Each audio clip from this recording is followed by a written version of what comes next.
here in this countryside area of Galasin province in the northeast of Thailand, otherwise known as the Isan region of Thailand.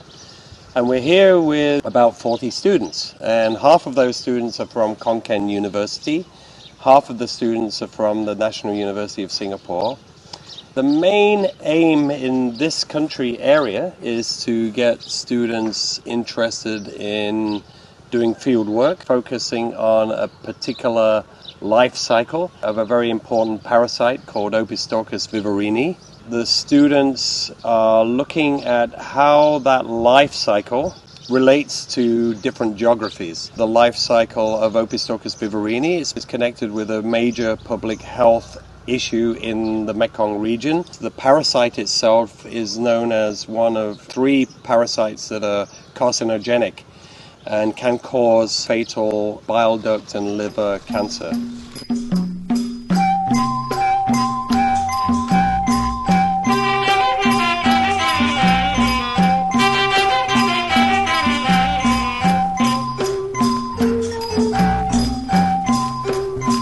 The students are visiting here.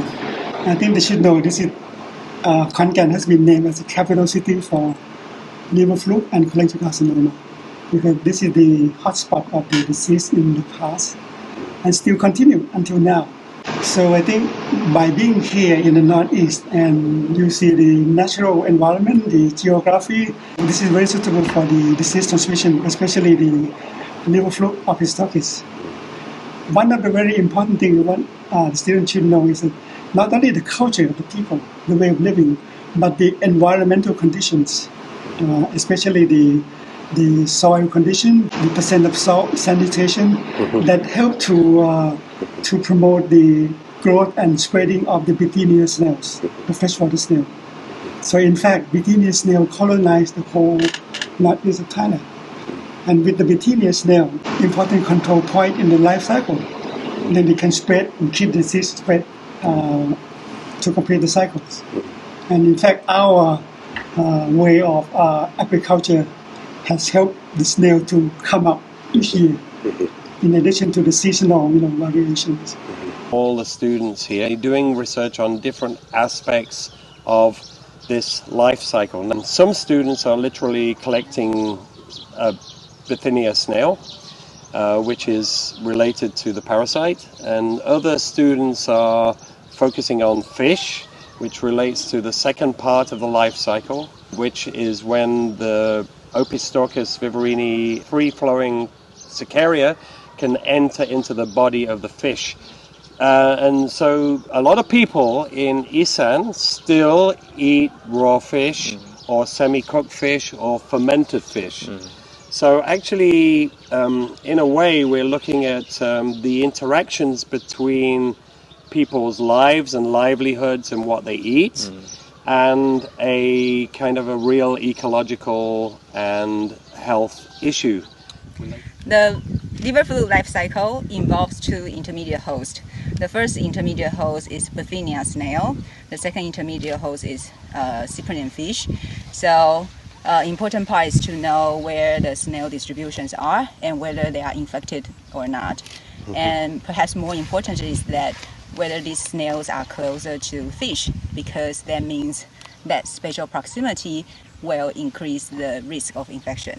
What students are doing is to sample snails and then to see if any snail is infected with liver fluke. We found a Bithynia snail, is it? Yes, we do. Yeah. Okay. So I'll just put 2 that we just scoop up. They're actually very small. I have not come across any Bithynia snail that's bigger than my fingernail, like the size here. So that's the way how it looks like. You can also find other snail species in rivers, rice paddies, and water bodies. So one thing we are also doing is to teach the students how to differentiate Bithynia snails from other kind of common snail species that students can find in the water environment. And some are like invasive species that actually can damage rice paddies.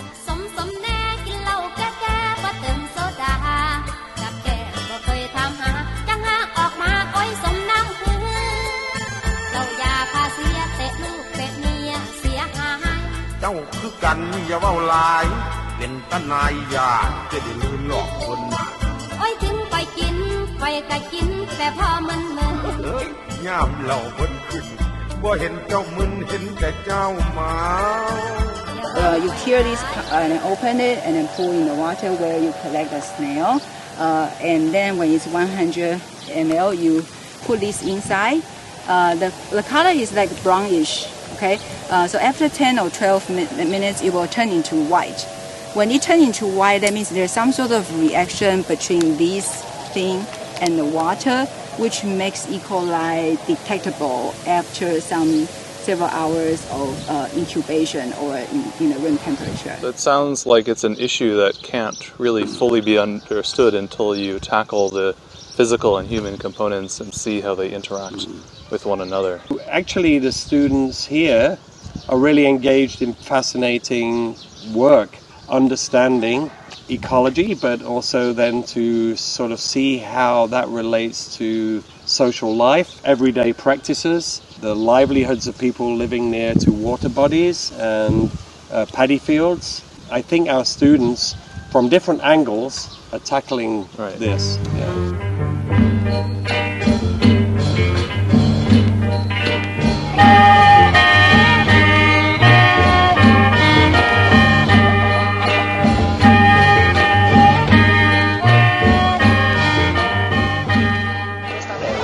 It's actually quite an interesting sight to see like villagers, because this is my first time actually doing a homestay, and I've actually never experienced this type of living conditions before. So it's actually quite an eye-opening experience. But my wonderful buddies have actually made it a very good experience for me and a very positive one, because we got to know our hosts well, and we got to know the people that we were interviewing very well as well, because our buddies were extremely cooperative, and they were very willing to translate to us, which made it a very pleasant experience, and we integrated quite well into this community. So I think it has been great so far. Most of the villagers are very welcoming, and they very readily accept us to like sit down and just have a chat with them. Yeah, and buddies have helped us a lot as well.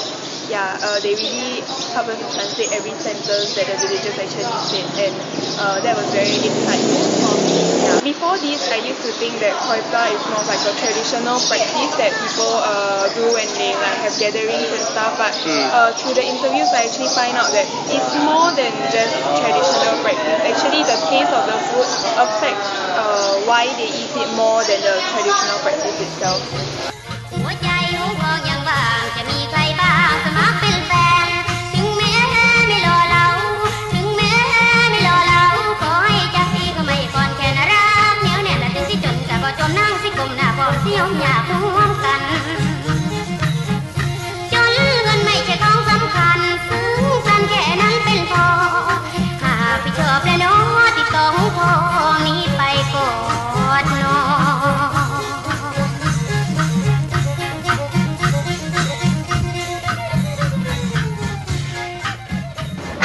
So now we're at the Department of Parasitology at KKU, and we are going through all the snails that we've collected to see if we can find any OV parasites within them. So we're using these microscopes just to look at whether we can find anything moving inside the small cups with a single snail inside. So far we've not found anything, but when we find there's a snail with a parasite, we will put it aside and count it as a positive result. Then we'll send it to someone who's more knowledgeable to check whether it's really OV or just some microorganism. So if it doesn't, then we just pour it away like that. And cannot confirm that it's a parasite yet, but we basically found some organism that looks like it's moving, which is hard to find, but they are alone. So like there are two criteria. One is that it has to look like the parasite. Another one is when the snail expels the parasite, it will be in a whole cluster, quite a few number of parasite cells at the same time. So these are all like singular organisms inside. They are moving around, but we're not sure if it's a parasite or just a microorganism. Yeah. Can you tell me about some of all these cool cool sludge worm? Okay, basically I anyhow name them first. This one is like lonely parasite, because if I'm not wrong, this one is like just one singular black ball with a little tail sticking out, but it's not moving. Okay. This one is has a black pod-like tip and a tail, and it's wriggling around quite small. So it looks pretty much like a parasite moving, but it's alone, so we're not very sure. And this single worm also looks like a parasite, but it's wriggling around quite fast. Yeah. And doesn't have much of a head. Although you can see a bit of like body, body which is like a bit darker between.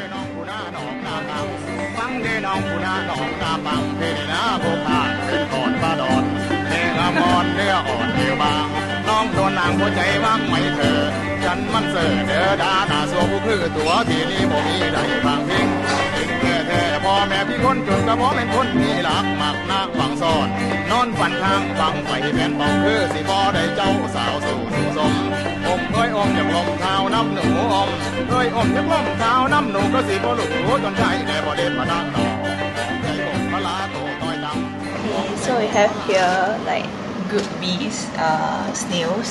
They are possibly infected with parasites from the rice paddy that we collected them from. So we're not very sure whether it's like OV or not.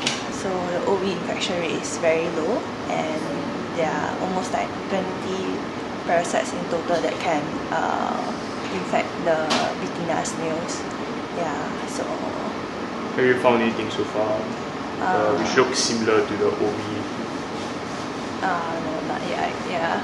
How many have you done so far? We have 2. Yeah, we're just analyzing our first site. And our first site has like 156 snails. Yeah. Okay. And then we have a lot more. Yeah.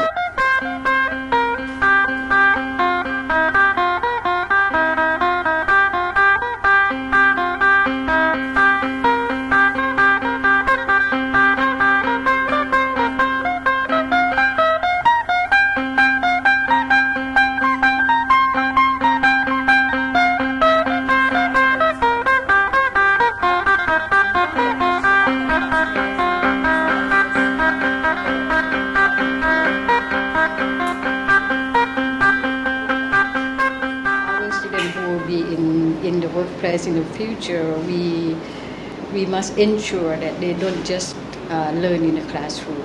We are also focusing on the experience, which we call community-based learning and also cross-cultural literacy.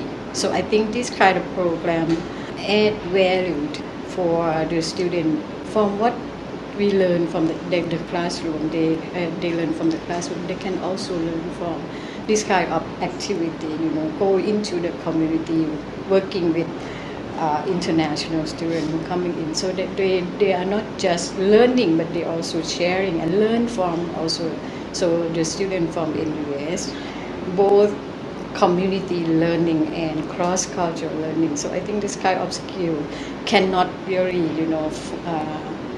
just tell them what they are, but they have to really have experience in the fields. Experience in overseas or study abroad is very important for all students, because you just don't live in the country where you were born. So I think this kind of thing that first of all you give the opportunity for NUH students to go overseas to see things that are different. But most important that they go not stay in the university, they go into the community where I think the situation, the environment, the culture, and the way of life of people. But I'm sure that here it's so different, so this kind of experience, it will be a very good memory for all of them. Yeah. I think so, yes.